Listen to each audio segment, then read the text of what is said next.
আজকে মুরুবি পাইছি রে, মুরুবি মুরুবি মুরুবি। উহু উহু ওহো ওহো সোনামণি। কাকা নাম কি আপনার? আমার নাম সুমন। সুমন। হ্যাঁ, বাড়ি কোথায়? সিরাজগঞ্জ। সিরাজগঞ্জ।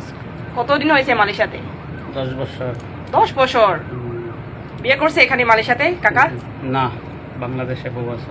বাংলাদেশে বউ আছে। হুম, ছেলে মেয়ে কয়জন? একজন। নাতি? তাই ছেলে ছোট। ছেলে ছোট। 18 ও। বছর বয়স। তোমার যে দাড়ি না, দাড়িগুলো খুব সুন্দর, মেহেদি লাগাইছো না? হ্যাঁ, মেহেদি ওয়াও, লাগাইছি, খুব লাল। সুন্দর লাল। চাচা তো খুব সুন্দর। ধন্যবাদ তোমার। সিরাজগঞ্জ না বাড়ি? সিরাজগঞ্জ। সিরাজগঞ্জ। আচ্ছা আচ্ছা। মুরুবি মুরুবি উহু উহু। সোনামণি সোনামণি। কি কথা আসে না এখানে? আসে না, আসে না? অল্প অল্প আসে।